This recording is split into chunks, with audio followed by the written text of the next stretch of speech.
Guys, so I've been meaning to do this video for a while, and a conversation I had today reminded me I needed to do it.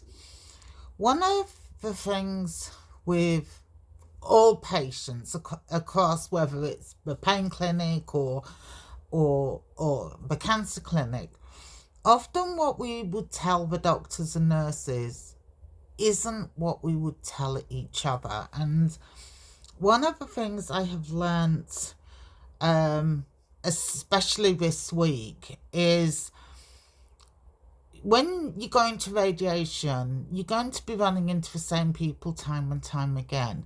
Make that effort, smile at them, say hello, and those you collect that you have that connection with, grab their information, have a chat with them, because often they will share with you information that doctors don't know, or we don't mention to doctors. So I had an incident when I went to Sydney. I talked to so many doctors. I had no idea what I was talking about.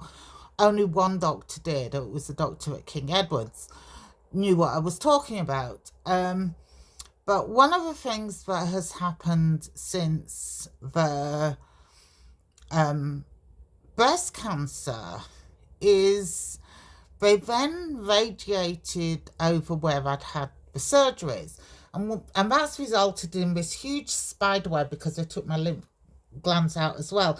This huge spider web of scar tissue. And this scar tissue has then been radiated over, so the scar tissue is now burnt scar tissue. And what it's doing is it's actually restricting the movement of, like all burns, it tightens up, and it's restricting the movement in my arm. Now, when you talk to a physio or you talk to a doctor, they're like, no, that doesn't happen. But I contacted someone that I had met during radiation, but we had to swap details with, and hearing her tell me exactly what I was experiencing was just like such a blessing, that it wasn't just me. I wasn't alone. This was normal, that the tissue tightens and tightens, and so your arm's starting to pull in, and you're constantly stretching that arm out, but because underneath your skin, that's all burnt. So one of the reasons I keep covering my neck is that the radiation went right up into my neck to cauterize, to prevent any spread, because the cancer found in my lymph node is the one that's a high risk one. It's the hormonal one, but it has resulted in this part of my neck just doesn't go down. This part's like I've almost got a jawbone again, whereas this part is always swollen, because you can actually feel an indent where the radiation stopped. And yeah, so to talk to someone that's been through similar, because we both had breast cancer, different kinds of breast cancer, different kinds of surgery, but to talk to someone that's actually been through it and understands what you're going through.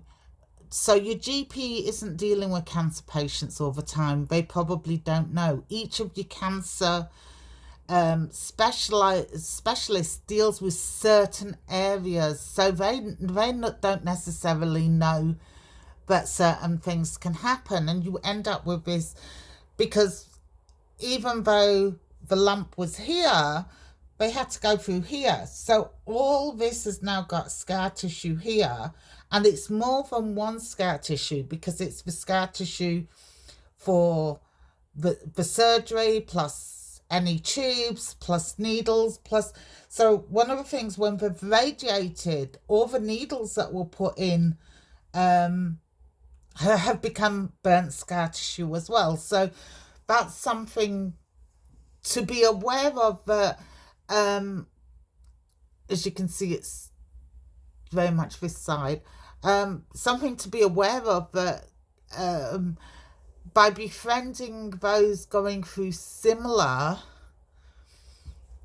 they can give you information that doctors and nurses may not even know, because what we tell doctors and nurses, we do limit what they tell them. We don't want to come over as hypochondriacs. We don't want to come over as drug seeking.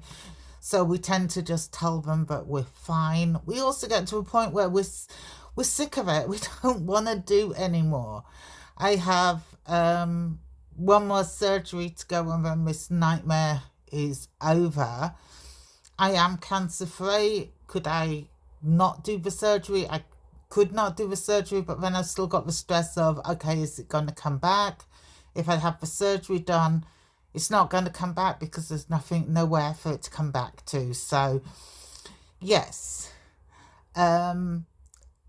Everybody's cancer journey is different. There's lots of different chemos. The chemos that I had is very different to the chemo that this friend I spoke to has, because my chemo was done for cervical cancer, not for breast cancer. So her experience with breast cancer is totally different to mine. Mine has been surgery and radiation.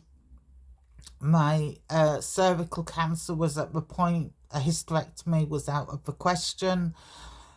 So though we're all different, to put radiation over the scar tissue from surgery does create strange sensations in your body, and getting to know those people you say to hello to every day you go into radiation, it is worth holding on to a couple of those people, so you're there for them and they're there for you. Okay, you take care, guys, and I will do you an update after my next surgery, and then it's all done and I can get back to running amok. Okay, take care, guys. Bye.